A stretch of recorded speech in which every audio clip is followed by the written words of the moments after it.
자, 진도 나가겠습니다. 교재 196쪽입니다. 가나계리론 세 번째 질문과 답변입니다.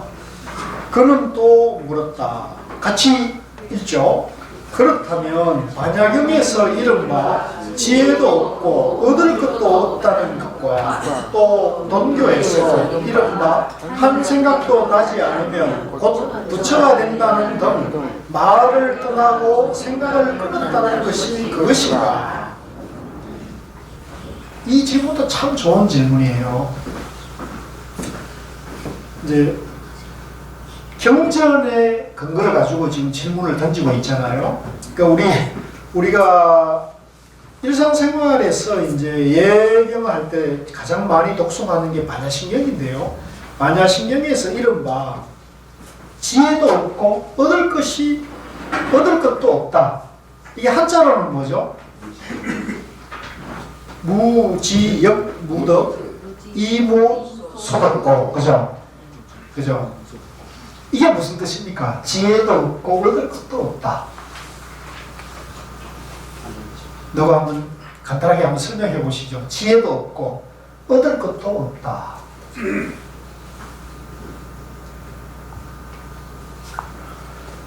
다 아시면서도 이게 좀 멍석 펴놓으니까 잘 안 하시는 겁니까? 지혜도 없고. 그럼 우리 지금 뭐 공부하는 건가요?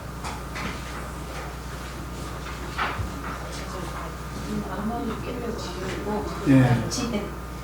그게 이 반야신경이 굉장히 어려운 경전이에요. 그러니까 팔만대장경의 핵심을 딱 집약했는데 굉장히 어려운 경전이에요. 대성의 아주 심오한 경전이죠. 그래서 지혜도 없다. 얻을 지혜도 없다. 그죠? 그 다음에 뒤에 보면 불생불멸 불구구정 부정불감 얘기하잖아요. 생도 없고 멸도 없고 더러움도 없고 깨끗함도 없다. 그죠? 너르라는 것도 없고 주는 것도 없다. 이런 거죠. 196쪽입니다. 그러니까 이 반야신경에서 지혜도 없고 얻을 것이 없다. 자, 그러면 지혜는 뭐에 반대 말입니까? 지혜는 어리석음의 반대 말이잖아요. 그죠? 그 어리석음은 한자로 무명이라고 하죠. 무명. 그게 무명심이라고 그러고, 무명심, 어리석음에 반대되는 말은 지혜죠. 지혜심이라고 그러죠. 그래서 우리는 보통 무명을 떠나 지혜를 얻어야 된다. 지혜를 닦아야 된다. 이렇게 말을 많이 쓰는데, 여기서 말하는 지혜도 없다는 것은 뭐냐면, 무명, 어리석음과 지혜의 양면의 지혜를 말하는 게 아니에요. 여기는. 그거는 어리석음, 그러니까 죄송합니다. 양면의 지혜가 있어서는 안 된다는 얘기죠. 분별심이 있어서는 안 된다 이런 얘기입니다. 즉 어리석음을 없애고 지혜를 얻는 것이 아니다는 거죠. 어리석음만 없애면 그대로 지혜가 되는 거죠. 그러니까 지혜를 얻을 지혜라는 것은 본래 없다. 얻을 따로 어리석음에서 벗어나서 얻는 성취하는 도달하는 지혜가 따로 없다. 왜? 어리석음만 없으면 본래 완전하니까. 본래 지혜니까. 그래서 이것은 다시 이제 조금 쉬운 말로 성적으로 표현하면 우리가 본래 완전한 본래 부처고 본래 성물에 있는 영기 존재잖아요. 내가 본래 영기고 본래 완전하고 본래 부처인데 공연히 내가 아르마리를 일으켜서 어리석고 못나고 나는 중생이다 이렇게 착각에 빠져 있는 거죠. 그러니까 나는 못나고 어리석고 알지 못한다는 그 착각만 깨면은 본래 완전함으로 돌아간다는 거죠. 본래 부처로 돌아간다는 거죠. 회복하는 거죠. 그러니까 얻는 게 아니라는 말이죠. 그래서 여기서는 그런 지혜도 없고 얻을 것이 따로 있는 게 아니라는 거죠. 왜? 본래 그러는 본래. 감이 좀 옵니까? 내가 설명해도 괜찮게 설명한 것 같은데 별로 감동이 없으신 것 같아요. 우리나라에서 이렇게 설명할 수 있는 사람이 많지 않은데 본래 완전 완전하다는 본래 우리가 완전하다는 거죠. 예, 본래 이대로 완전한 거죠. 늘 항상 늘 연기고 늘 무하고 늘 있는 것도 아니고 없는 것도 아닌 본래 완전한데 지금 내가 모른다, 어리석다, 부족하다, 못났다 하는 그 상에 갇혀서 분별심을 일으켜서 본래 완전함을 가로막고는 반쪽짜리로 이 세상을 보고 있다는 거죠. 그래서 그 반쪽짜리를 어리석음을 탁 깨버리면, 탁 놓아버리면 어떻게 되느냐? 뭔가 지혜라는 세계가 따로 열리는 게 아니고 다른 경지로 얻는 게 아니고 어리석은 그 생각 분별심만 몰록 놔버리면 먹구름이 그치면 하늘의 태양이 쫙 내리비치는 것과 똑같이 열리는 거죠. 이게 굉장히 중요해요. 이게 선이에요. 이게 불교고. 그래서 이 반야심경에서 지혜도 없고 얻을 것도 없다는 이 말이 바로 그 부처님의 본래 완성된 그 자리를 말하는 거거든요. 그래서 이걸 확실히 이해하고 이걸 독송하면은 이 의미가 완전히 달라지거든요. 생활이 완전히 달라집니다. 그래서 근데 이거를 이제 본래 완전하다는 중도 정견이 서지 않은 상태에서 지혜도 없고 얻을 것도 없다 그러면 이 아르마리로 이걸 접근하면 도대체 이게 무슨 말인지 이해하기 어렵습니다. 정말 어려워요. 그래서 이걸 내가 본래 완전하다는 중도 연기의 정견을 갖추고 이제 이걸 보면은 쉽게 이해가 돼요. 그래서 이른바 지혜도 없고 얻을 것도 없다. 본래 완전하니까요. 또 동교에서 이른바 아까 이제 동교는 이제 화음, 오교 5가지 그 중에서 4번째 동교, 단박깨치는 교를 말하는 거예요. 동교에서 이른바 한 생각도 나지 않으면 곧 부처가 된다. 이 말도 사실 굉장히 어렵죠. 한 생각도 일어나지 않으면 바로 부처다 이렇게 얘기하잖아요. 아니 어떻게 생각 없이 어떻게 살아요? 그런데 이게 그런 뜻이 아니고요. 내가 중생이다, 못났다, 어리석다는 생각을 일으키지만 않으면 그대로 완전하다는 거죠. 그대로 완전하다는 거죠. 본래 부처라는 거죠. 그런데 본래 부처가 중생이라 내내 착각하고 사니까 한 생각도 나지 않으면 곧 부처가 된다. 이게 이제 그런 말이에요. 등 말을 떠나고 생각을 끊었다는 것이 그것인가? 즉 지혜도 얻을 것도 없고 한 생각이 일어나지 않으면 그대로 부처다는 말, 이런 말을 떠나 생각을 끊었다는 것이 그것인가? 이제 화두 깨달음인가 이렇게 묻는 거죠. 나는 답하였다. 말을 떠나고 생각을 끊었다는 것은 오교에 다 있는 것이다. 이제 여기서 오교는 아까 말씀드린 화엄종에서 이제 화엄종 교판이 부처님의 45년간의 전체 8만 대자경을 5가지로 분류를 했던 거죠. 그래서 첫째는 이제 안부경전을 주로 쓰는 소성으로 봤고요. 그 다음에 다음 단계를 대성시교, 대성이 막 일어났을 때의 가르침이 해밀신경이라는 경전이 있어요. 예, 대성이 일어날 때의 경전, 해밀신경. 그 다음에 대성종교로 해서 대성이 이제 일어나가지고 마무리되는 때의 경전이 능가경, 성만경이 이 대성종교로 분류를 했어요. 그 다음에 4번째를 유마경을 돈교로 분류를 했어요. 돈교, 단박깨치는 가르칩니다. 돈교로 유마경을 분류하고요. 마지막에 화엄종을 뭐라고 분류했을까요? 화엄경을 원교로 분류했어요. 그래서 이 소성, 대성, 시교, 대성, 종교, 돈교, 원교 이 5가지로 분류해서 부처님의 경전 가르침을 근기를 나눴는데 이게 성철선이 101번문에도 이미 나와 있습니다만은 지금 시대에 와서는 이게 이 분류가 타당할까요? 잘못된 걸로 볼까요? 왜 잘못된 걸로 봅니까? 누가 한번, 이건 중요한 문제거든요. 우리 엄회장님께서 이번에 원력을 세우셔가지고 그동안 당신이 평생 70년 동안에 공부한 불교에 대한 것을 이렇게 이제 교전이라 해가지고 전체적으로 교리를 아우르면서 경전의 엑기스만 모아가지고 책을 지금 만드시고 계시거든요. 그래서 얼마 전에 이제 저더러도 한번 보라 그래가지고 제가 이제 공부 삼아서 이렇게 보는데, 그 회장님께서 그동안 우리가 공부해온 그 상식과 지식에서는 소성과 대성으로 이렇게 분류를 하는 것이 일반적이었단 말이에요. 그래서 그 소성의 대상이 뭐냐면 안부경전을 소성으로 보는 거예요. 근데 여러분들이 성철선 101본문을 유심히 보신 분들은 아시겠지만, 그 안부경전을 소성으로 본 것을 성철선이 뭐라 그랬습니까? 안 보셨나?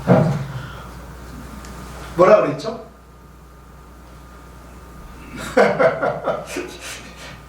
말씀을 안 하시는 겁니까? 말씀을 아끼시는 겁니까? 아니면 공부를 안 하신 겁니까?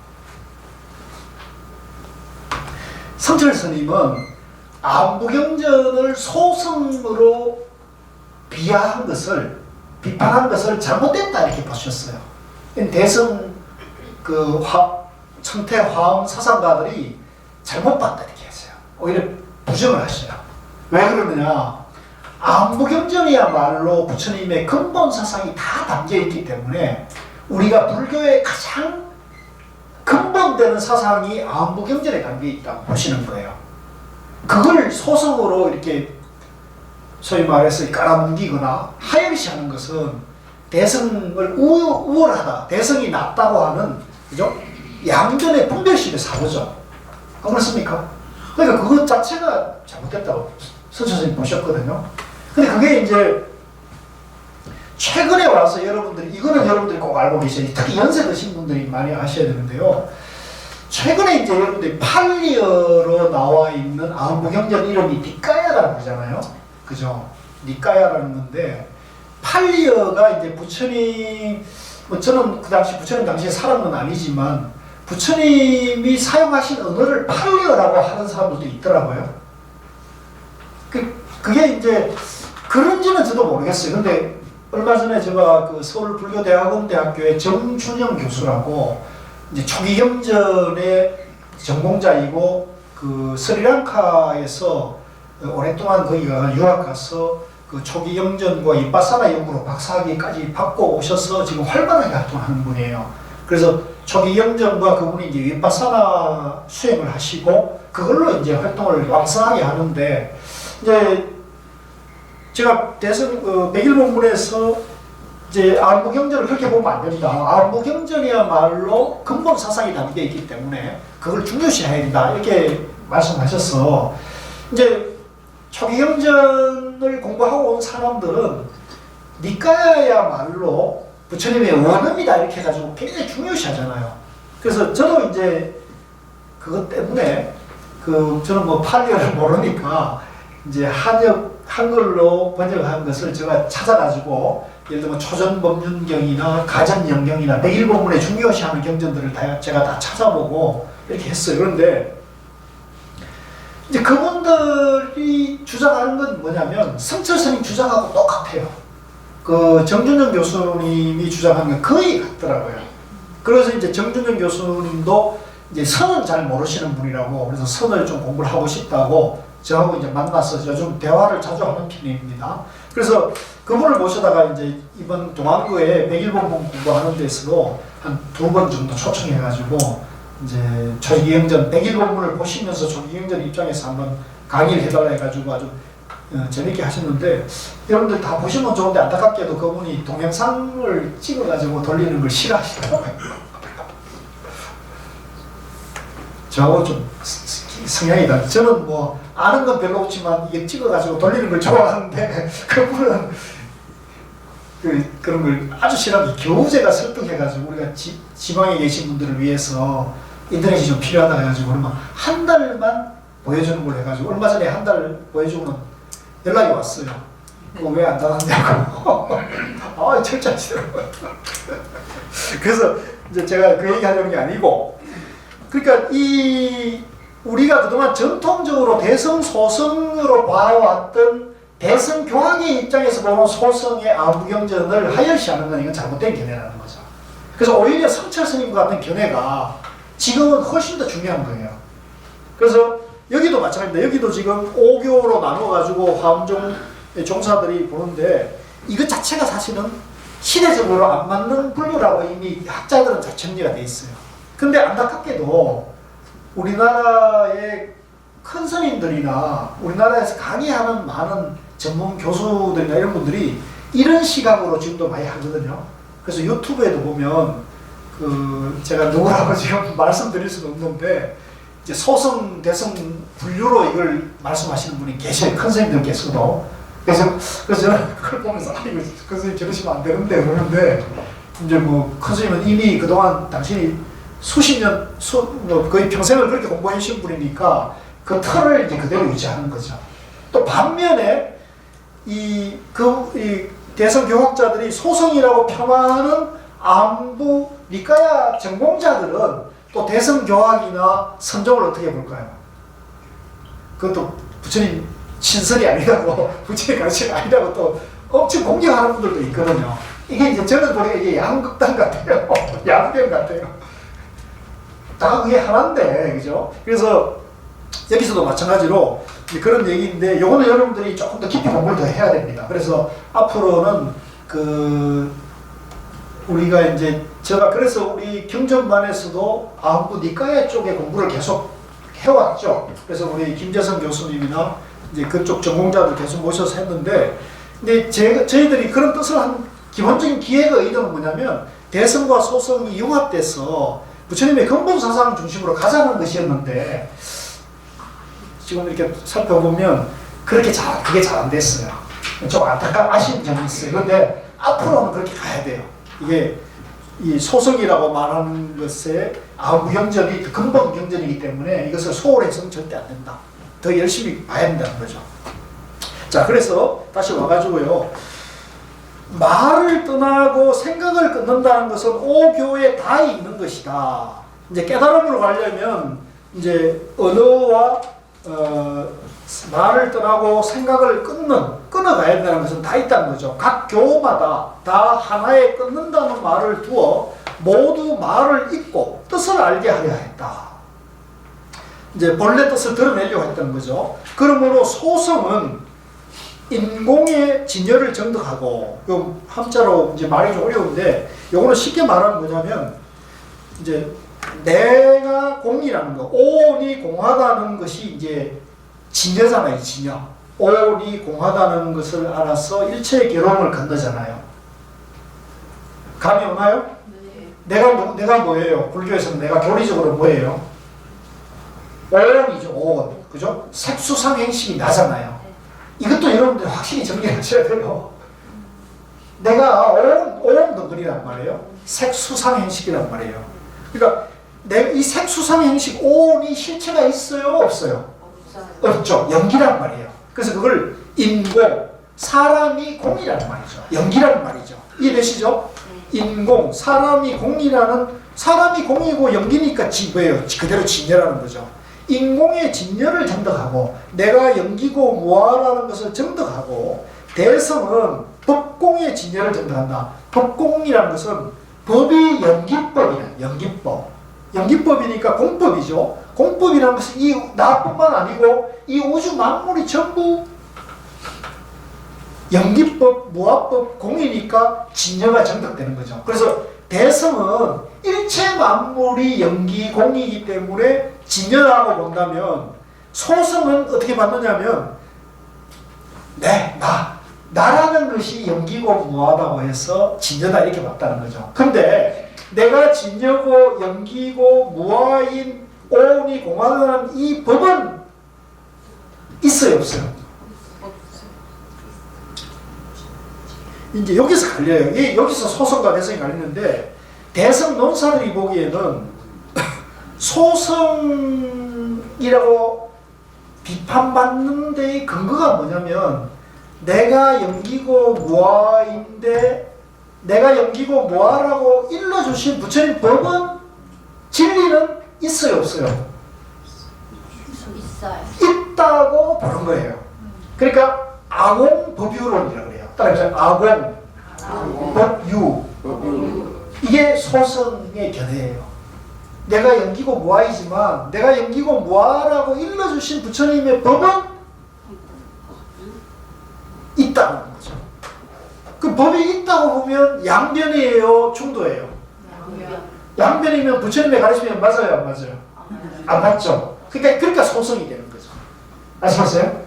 근데 이제 여기서 말하는 소성은 안부 경전하고는 상관이 없고, 경전을 잘못 이해해서 아공법유론으로 불천법을 이해한 사람들의 무리를 소성이라고 본 거예요. 그렇게 보시면 돼요. 안부 경전은 그런 게 아니란 말이에요. 안부 경전은 그렇게 말하는 게 아니에요. 그래서 근데 대성은 뭐냐면 아공법공이에요. 나도 없고 법도 실체가 없다는 거죠. 아시겠죠? 그 차이인 거죠. 그래서 그러나 정덕하는 문에 있어서는, 깨달음의 문에 있어서는 말을 떠나고 생각을 끊는다. 이제 이 말을 떠나고 생각을 끊는다, 사랑분별을 끊는다, 어느 도단이다 하는 것은 깨달음의 문에 있으면 다 똑같다는 말이죠. 소성이든 대성이든 똑같은 것이다. 만일 말과 생각을 잊지 못하면 어찌 정덕했다 하겠는가. 이제 말과 생각에 아직까지 정이 붙어 있으면, 거기에 이제 집착하고 있으면 그 깨달음을 할 수 없는 거죠. 돈교에서는 다만 이치의 성품이 말을 떠나고 형상을 끊었다 하여 따로 한 무리의 생각을 떠나는 근기를 위하였다. 이제 이 돈교라는 것은 아까 소성과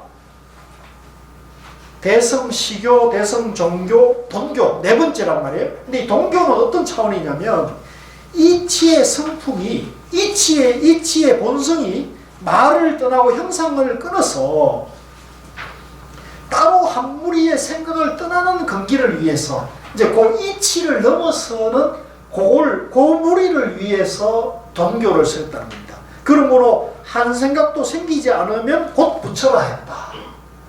이제 여기는 말이나 생각을 아예 차단해버리는 거죠. 한 생각이나 한마디 말이 없는 그 자리가 부처의 경지다. 그러나 그것은 다만 이치만 정덕하면 부처를 이룬다는 것이니, 이거는 이치의 세계지 아직까지 정덕의 세계가 아니에요. 행의 세계가 아니란 말이죠. 아직까지 이것도 사랑분별 안에 있는 세계라는 거죠. 그러나 그것은 다만 그것은 본래 법신을 말한 것이라 할 수 있다. 이제 본래 법신이라는 것은 뭐예요? 코로나 바이러스가 그대로 법신이란 말이죠. 감이 옵니까? 내 이대로가 법신이라는 거죠. 여러분들이 일체 만물이 이대로 법신이고 본래 성불에 있는 걸 말하는 거죠. 그리고 화엄교, 이제 아까 동교 했고, 동교보다 가장 높은 화엄교에서는 법계에 걸림없는 연기를 말하여 보살이 그것을 들어 익히고 닦으면 십신의 지위에서 보고 들은 것이 마음에 맞아 암과 행을 이루고 믿음이 충만한 주초를 정덕에 들어간다고 한다.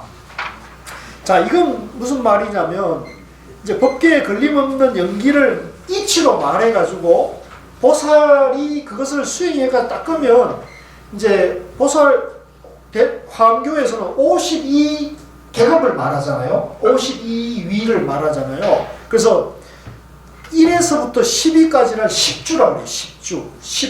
10가지에 머물고, 그 다음에 10주 다음에 10행이 있는데, 그렇게 하는데, 십신의 지위에서 보고 들은 것이 마음에 맞아 암과 행을 이루고, 즉, 이제 가장 초자에서 보고 듣고 아는 것이 암과 일치에 들어가면은 믿음이 충만한 10주에 들어가는 한 단계 높은 단계가 들어간다는 얘기입니다. 그래서 화엄종이라는 것은 교학이기 때문에 단계별로 이렇게 차제법입니다. 차제법. 52단계를 밟아서 묘와 깨달음에 이룬다 이렇게 얘기하는 거거든요. 그러니까 여기서는 단계별로 방편을 세밀하게 쓰는 것을 말하는 거죠. 자, 그 다음에 이제 넘어가지고 191쪽이에요. 그러므로 화엄론에 먼저 듣고 알므로 믿어 들어가고, 그러니까 뭔가 듣고 알아야지 믿음으로 가지 않겠냐는 거죠. 그 뒤에 생각이 없음으로써 개합한다. 이제 부처님 법이 깨달음 세계가 얼마나 좋은지 알고 그 깨달음 세계를 이치를 알아가지고 들어서 믿음을 일으켜가지고 그것을 통해서 생각이 없는 분별심이 끊어지는 그 자리에 개합한다. 깨달음이 이른다는 얘기죠. 한 것이니 이건 전부 이제 대성 교학 화엄 중에 차제법, 점수법, 이제 방편법문이죠. 방편법문. 그러니까 요거는 이제 교학에서 말하는 공부 깨달음의 길을 얘기하는 거예요. 한 것이니 이미 생각이 없음으로써 정득에 들어갔다면 그것도 말을 떠나고 생각을 끄는 것이다. 청량조사는 부처님은 말을 떠나는 것을 정득하셨다 하고 또 성풍 바다의 과부는 말할 수 없는 것이다 하였으며 이제 비유하자면 저 망망대해에 수많은 파도가 있는데 그 파도가 다 바닷물이잖아요. 그죠? 그러니까 그 파도가 다 바닷물이면 그 바닷물에 대해서는 뭐라고 말을 붙일 것이 없다는 거죠. 더 말을 붙일 것이 없다는 거죠. 깨달음 세계는 더 말을 붙일 것이 없다는 거죠. 다 깨달음이 완전하니까 하였으며 또 불과의 바다는 생각을 떠나 마음으로 전한다. 이제 깨달음 그 자리는 생각이나 말로서 전할 수 있는 게 아니라 이심전심 마음에서 마음으로 정득해야 한다는 거죠. 이로써 미루어 보면 화음의 보통 근기로서 정득에 들어가는 문에 있어서는 그들도 말을 떠나고 끄는 것이 분명하다. 그러니까 이 화음의 오교라든가 여러 가지 방편설이 이렇게 단계를 있지만 결국은 깨달음에 궁극적으로 들어갈 때는 말을 떠나고 생각을 차단해서 정득으로 가야 한다는 거예요. 이게 깨달음이라는 것은 똑같다는 거죠. 그 다음에 이제 선종 얘기를 합니다. 선종의 뛰어난 근기로서 화두를 청구하여 미묘한 뜻을 안 사람은 요 밑줄 보십시오. 선종의 뛰어난 근기 이제 사실은 이 화엄종 교학을 하는 사람이나 선종이라 해가지고 뛰어난 근기라고 하는 것이 합당한 표현입니까? 아닙니까?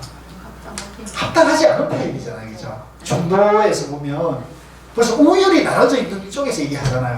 그러니까 이런 면에서는 이 보조 스님의 이 가나결이론이 좀 저는 좀 못마땅한 면이 있는 거죠. 그러니까 이거는 선의 본질에서 법을 선한 건 아니다. 그러니까 그런 뭐냐? 방편인 거죠, 이것도. 근데 교학이 상당히 스며들어 있는 방편이에요.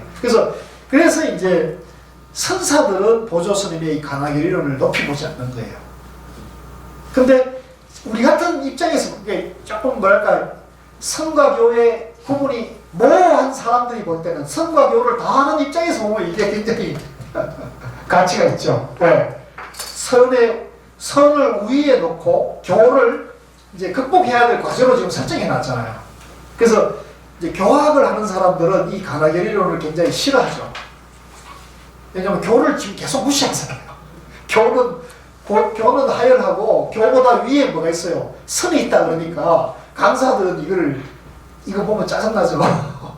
내가 평생 공부하는 걸 지금 무시하고 나보다 더 높은 상근기가 선종이라고 얘기하니까 이게 기심이 난단 말이에요. 그러나 보조 스님이 하신 말씀이니까 우리가 이걸 무시할 수는 없단 말이죠. 그러니까 선종의 뛰어난 근기로서 화두를 참고하여 미묘한 뜻을 안 사람은 여기 이제 밑줄 그으십시오.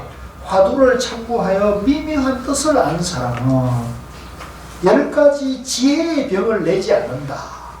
이제 요 말은 제가 조금 제 스타일로 표현하면 이제 화두에 대한 가치가 쓴 사람은 화두가 무엇인지 아는 사람은 그죠? 화두가 분별심을 끊어준다는 걸 아는 사람은 10가지 아르마리의 병에 걸리지 않는 거죠. 그죠? 걸리겠습니까? 아니죠. 화두가 무엇인지 아는 사람, 화두가 분별심을, 사람 분별을, 아르마리를 탁 차단해서 우리 본래 완성된 본래 부처의 마음을 드러내는 것이라 아는 사람은, 그죠? 화두의 가치가 분명히 쓴 사람은 10가지 화두 드는데 10가지 병은 걸리지 않는다는 거죠. 그러므로 그것도 말을 떠나고 생각을 끊었다 할 수 있으나 갑자기 단박 한 번 깨치면 법계가 환히 밝아 저절로 원흉하여 덕을 갖출 것이다. 요거 믿을 것이고요.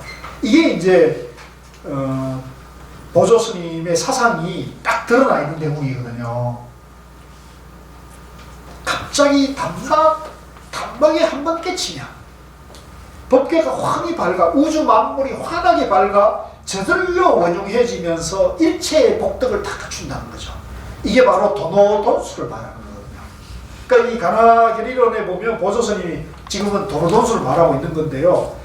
한번 여러분 이 교재에 78쪽 수신결 78쪽을 한번 찾아보시죠. 수신결 78쪽.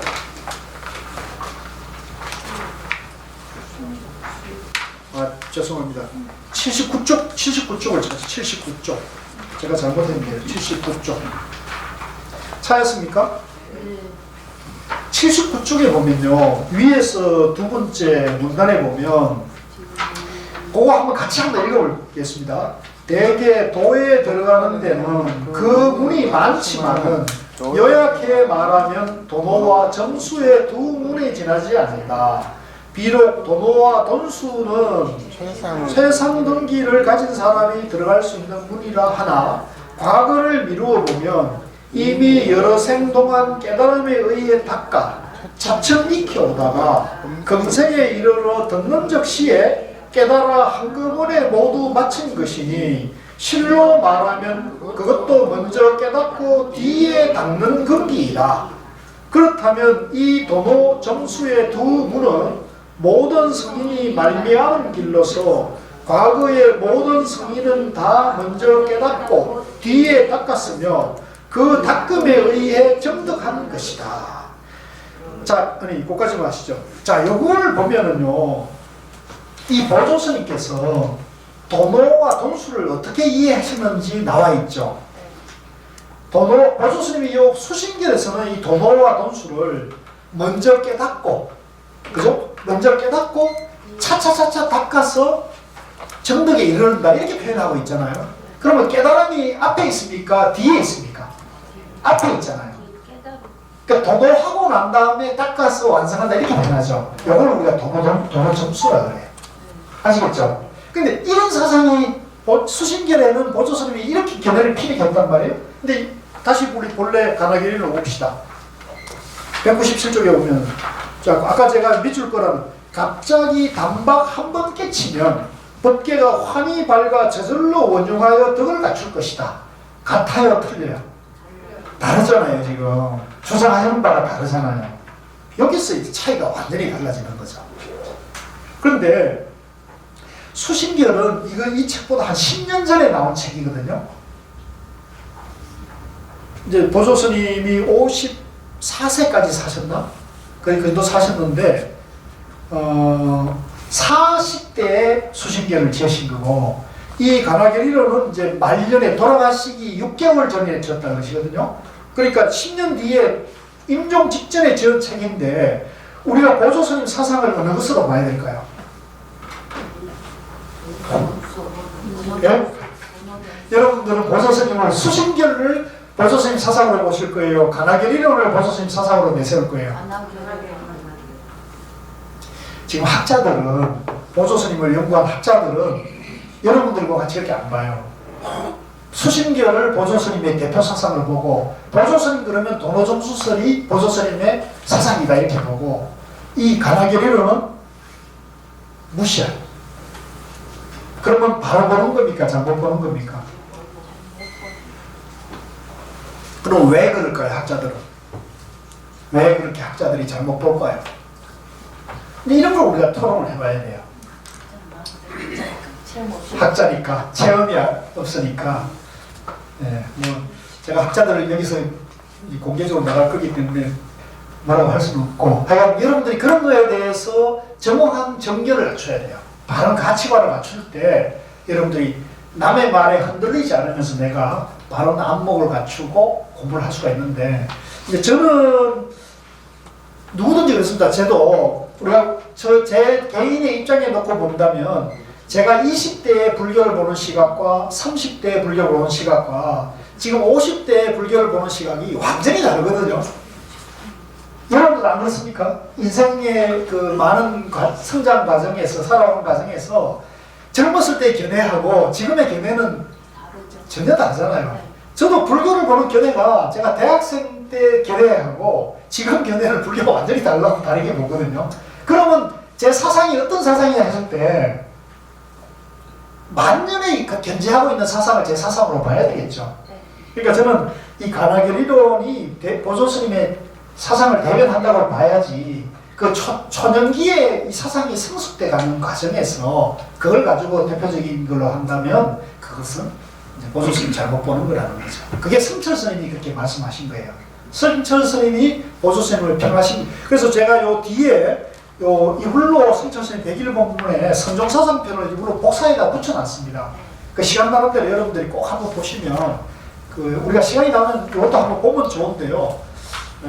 시간이 안 될 것 같아요. 그래서 오늘 집에서 여러분들이 한번 보시면 제가 드린 말씀이 이제 확 정리가 될 겁니다. 그래서 다시 와가지고요. 저 조계조사의 이른바, 이거 이제 해능 스님을 말하는 겁니다. 이걸 같이 읽읍시다. 제 성품이 삼신을 갖추고 사지를 밝혀 이루는지라 보고 듣는 만연을 떠나지 않고 한번 뛰어 부처의 땅에 오른다.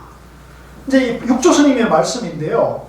제 성품이, 모든 성품이 삼신은 이제 법신, 화신, 보신이라 해가지고 좀 어려운 말이 있어요. 근데 이건 뭐 그렇게 중요한 건 아니니까 제 모든 성품이 연기로 이루어져 있죠. 연기로 이루어져서 보고 듣는 만연을 떠나지 않고 보고 듣고 아는 그것이 그대로 인연되어서 한번 딱 깨치면 바로 부처의 경지에 이른다는 거죠. 바로 이것도 도도를 말하고 있는 거예요. 한번 따라해 주세요. 일초직이 열애지. 그게 이제 한번 뛰어 부처의 땅에 오른다.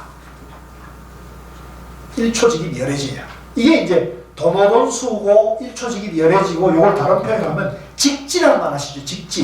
직지신체 요절이라고 이제 우리 고려 시대에 금속활자로 만든 인류 최초의 금속활자 인쇄체잖아요. 그것이 바로 뭐냐면 이 성을 전파하기 위해서 만든 책이거든요. 그래서 그 얘기입니다. 그래서 그 한 것이 이것이다.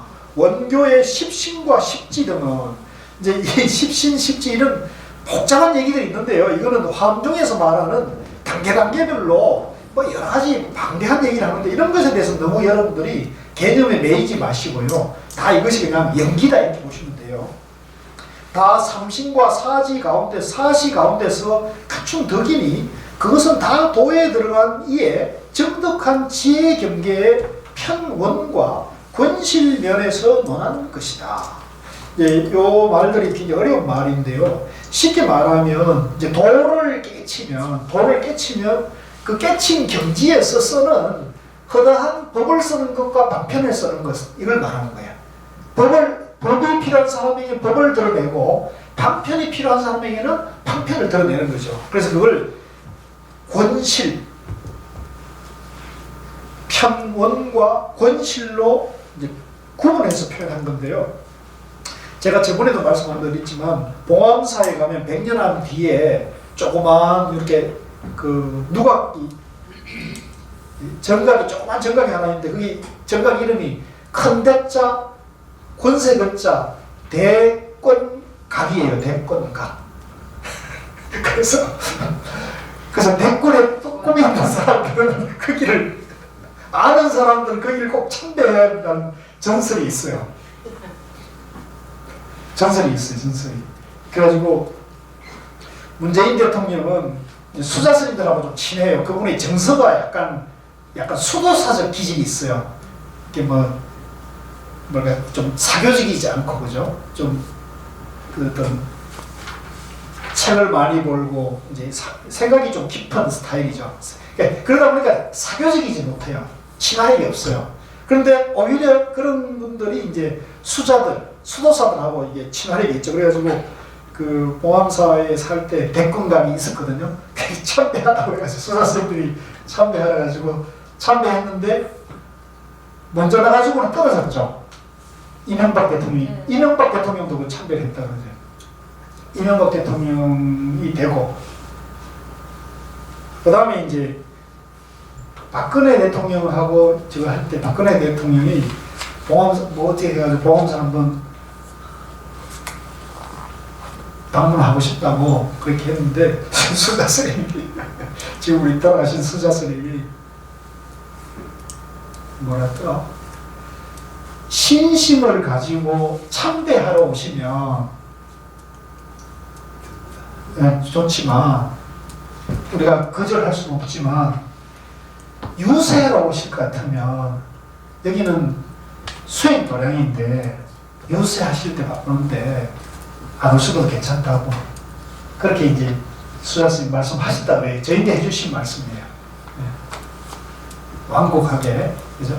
유세하러 오시 지금 이제 선거운동 기간에 오시겠습니까? 선거운동 유세하러 오시면 여기 안 오셔도 된다고 유세하러 오시니까. 근데 신심을 가지고 참배하러 오시면 맞지는 않겠다고 이제 이렇게 얘기했는데, 근데 그 얘기가 어떻게 전달되는지 모르지만 그냥 박근혜 후보는 안 왔어요. 참배를 못했다 그래요. 그런 일화가 있습니다. 그래서 지금 제가 여기 권실 편언 얘기가 나오니까 이 권실이라는 건 파편을 말하는 거고요. 편언이라는 것은 법을 말하는 겁니다.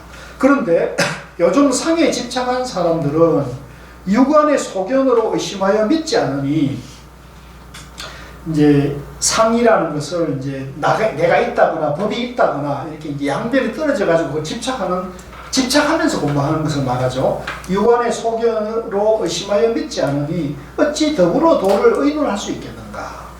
자, 여기까지가 이제 두 번째 답이, 세 번째 문답이 답이고요. 그 다음에 네 번째 질문도 나와 있습니다. 그는 물었다. 같이 읽겠습니다. 동교에서는 교종을 나무라고 그것에서 떠나기를 권하여 형상을 헐어버리고 마음을 없애며 선문의 화두도 나쁜 지혜를 부수어 집착을 깨고 종기를 나타낸다. 그렇다면 이것이나 저것이나 물에 들어가는 형상은 동일한데 왜 동교는 다만 이치를 정득한 성불로서 걸림없는 법계를 정득하지 못하고 성종의 경절부는 단박 한 번 깨치면 몸소 한 마음의 몇 개를 정득하여 저들로 원융하여 덕을 갖춘다고 말하는 것인가. 다같이 말과 생각을 떠나 상응하는 것인데 어찌 하나는 필력하고 하나는 원만하다 하겠는가. 내 것은 옳고 남의 것은 그러다 할 수 없다. 만일 분명한 증거가 있으면 간략히 한두 가지도 들어 이 의심을 풀어달라. 이 질문도 참 좋습니다. 예.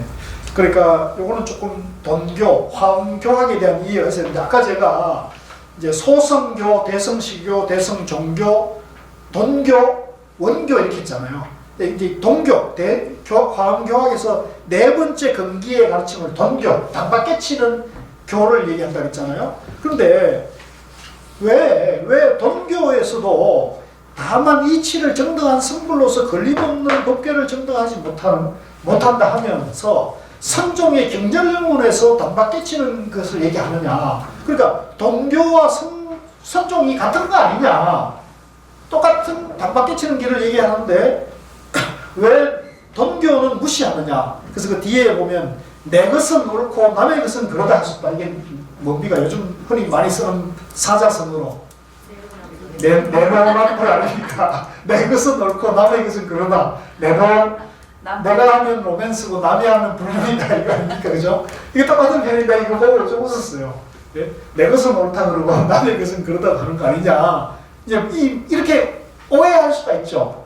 여기서 동교가 있고 성종이 있는데 똑같이 이치를 떠나가지고 깨달음으로 얘기하니까 같은 거 아닙니까?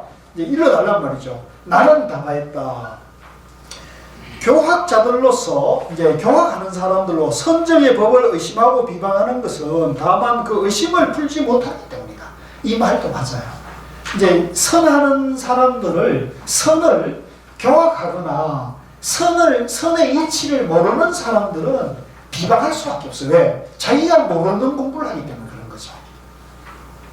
선악의 뜻을 얻지 못한 사람은 반드시 화두만으로 병을 부순다 하고 완전히 잡든다 하며 구내라 하고 구외라 하는 등 다 사흘을 인정하여 꾸러미를 이루고 삼구의 지배를 받아 10가지 병에 걸려 있는데 어떻게 활구를 참고할 수 있겠는가?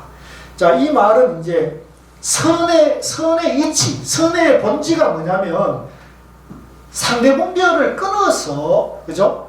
바로 들어가는 거, 본래 완성된 그 자리를 들어가는 걸 얘기하는 거잖아요. 본래 완성된, 본래 성불에 있는 그걸 드러내는 게 선이란 말이에요. 그런데 이 선의 본질을 모르는 사람은 화두로 병을 부순다 하고 또 구내니 구외니 등을 해서 말을 끌에다가 붙여가지고 있고, 또 삼구라는 거는 이제 뭐 인제 삼군이 해서 선사들이 삼구라는 말을 써. 1구, 2구, 3구라는 말을 써요. 그러니까 1구, 2구, 3구는 뭐냐면 간단하게 말하면 3구라는 것은 방편의 방편이고요. 2구라는 것은 방편이고 1구는 법을 드러낸다 그래요. 그래서 아까 산문 말했잖아요. 산문과 비슷한 거라고 이해하시면 돼요. 그래서 이 말로 세 가지의 말을 지배를 받아 10가지 병에 걸려 있는데, 즉 화두 드는데 10가지 장애에 딱 걸려 있다는 거죠. 어떻게 활구를 참고할 수 있냐? 이제 분별심에 갇혀 있으니까 화두를 참고할 수가 없다는 거죠. 선악을 전문하는 사람도 그러하거늘 하물며 교화하는 사람으로 어찌 그런 의심이 없겠는가? 또 돈교에서 인용한 은교는 한 부류의 생각을 떠난 건기를 위해 진여의 이치와 성품은 말을 떠나고 생각을 끊었다는 이치를 말한 것이니, 저 논에 마음의 진열한 곧 한 법계의 대충상 본문의 본체로서 심성은 나지도 않고 사라지지도 않음을 말한 것이다. 자, 이거는 뭐냐면 이 말들이 다 어려운 말인데요. 그러니까 이게 좀 어려운 말인데, 그러니까 지금 소승이라는 것은 이치로서 깨달음을 안내하는, 되게 아무경전이 그렇습니다. 이치로서 이제 언어와 문자로서 깨달음으로 안내하는 얘기를 한단 말이에요.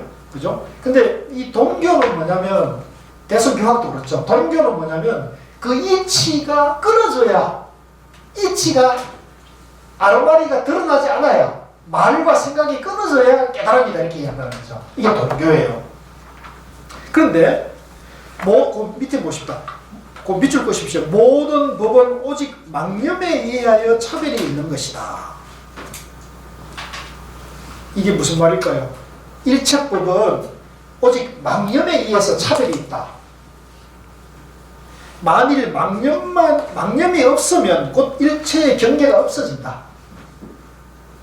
이제 이걸 제가 조금 쉽게 설명하면은, 우리가 본래 성불에 있으니까요. 본래부터 완전하니까 망상만 일으키지 않으면 법도 필요 없죠. 그죠? 근데 법이 필요한 건 뭐예요? 우리가 망상이 있기 때문에 그런 거잖아요. 그죠? 그러니까 그와 같은 거죠. 오직 모든 법은 망념에 의해서 분별이 일어나는 거죠. 망념에 의해서.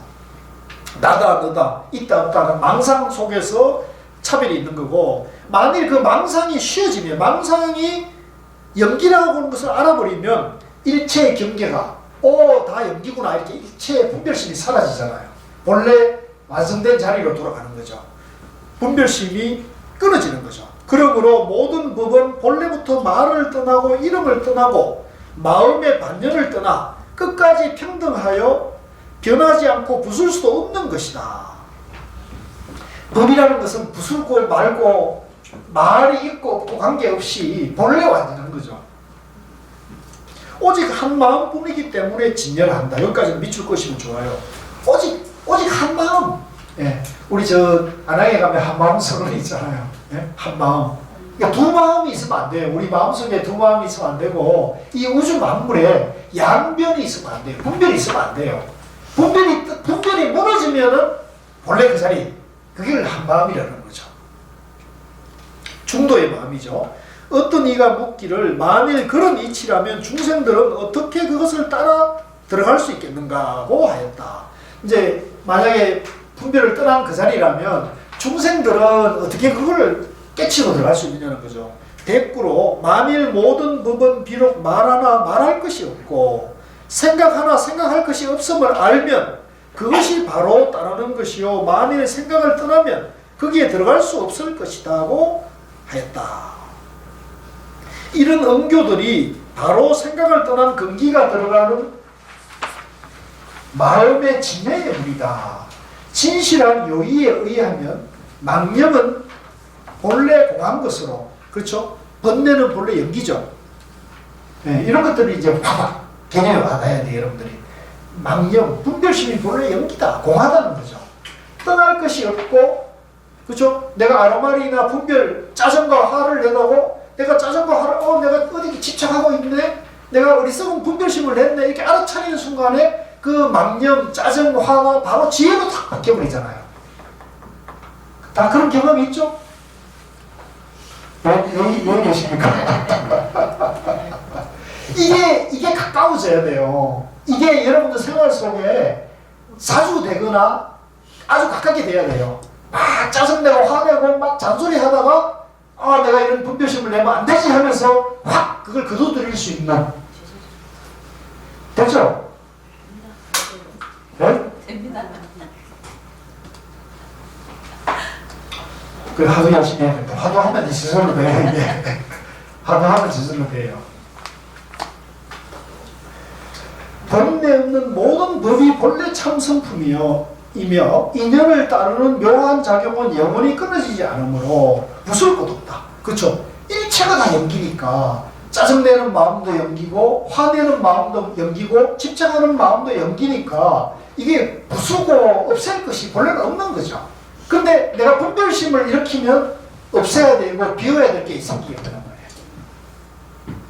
다만 한 부류의 중생들이 허망한 이름과 모양에 집착하여 심오하게 끼치지 못하므로 부처님께서 선과 악, 양변입니다. 양변, 더러움과 깨끗함, 세간과 출생한 등을 가리지 않고 모두 타파하신 것입니다. 즉 중도를 깨쳤다는 얘기죠. 그래서 초전법륜에서는 이 양변을 사례를 뭐로 들었어요?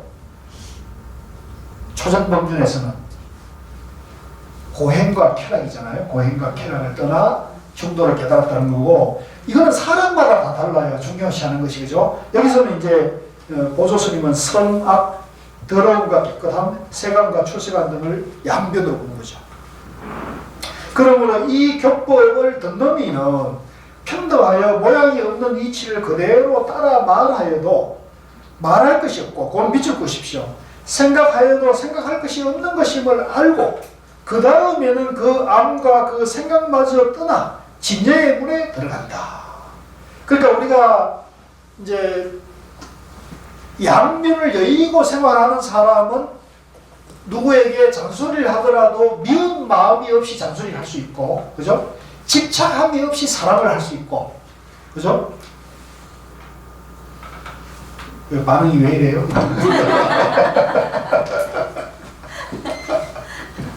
그게 이 얘기입니다. 예? 평등하여 모양이 없는 이치를 그대로 따라 말하여도 말할 것이 없고, 그죠? 생각하여도 생각할 것이 없는 것임을 알고, 그러니까 생각에 걸림이 없고 말에 걸림이 없다는 거죠. 근데 우리는 말에 걸림이 있고 생각에 걸림이 있으니까 희노애락이 반복되잖아요. 그 다음에는 그 암과 그 생각마저 떠나 진여의 눈에 들어간다. 그 분별심마저 떠나가지고 이제 본래 자리로 들어간다는 거죠. 그러므로 다만 이치만 정득하여 성불하는 것이라 한다. 그러나 이 진여는 우리가 본래 완성되어 있는 그 자리를 말하는 겁니다. 곧 한 법계의 대총상 법문의 본체이므로 그것은 모든 법의 성품이 되며 온갖 행위의 근원이 된다. 일체 만물이 연기니까, 그죠? 연기고 그 연기되어 있는 그것을 우리가 진여를 하기 때문에 진여를 하고 그걸 총지라고 그러고 본체라 하니까 그것은 그런데 어찌 보살이 마음의 진여를 정득하고 성품에서 일어나는 공덕과 작용을 밝히지 못하겠는가? 이제 자기가 진여라는 존재라는 것을 알면 내가 본래 완성되어 있고 내가 모든 지혜와 복덕을 본래 갖추고 있다는 걸 아는 사람이라면 이 지혜와 복덕을 자유자재로 쓸 수가 있는 거죠. 그런데 유감스럽게도 내가 모든 지혜와 복덕을 가지고 있는 것이라는 것을 못 믿고 알지 못하니까 써먹을 수 있어요, 없어요? 못 써먹는 거죠. 이제 그 차이인 거죠. 그래서 사실은 이 선사상과 부처님 이 중도사상은 이거 엄청난 거예요, 이거는. 이걸 누구든지 이걸 개발해서 자기 안에 지혜와 모든 공덕을 다 갖추고 있으니까 이걸 활용해 써먹자는 얘기잖아요. 이거 진짜 이 세상에 이렇게 좋은 사상이 어디 있어요? 반응이 왜 이래요?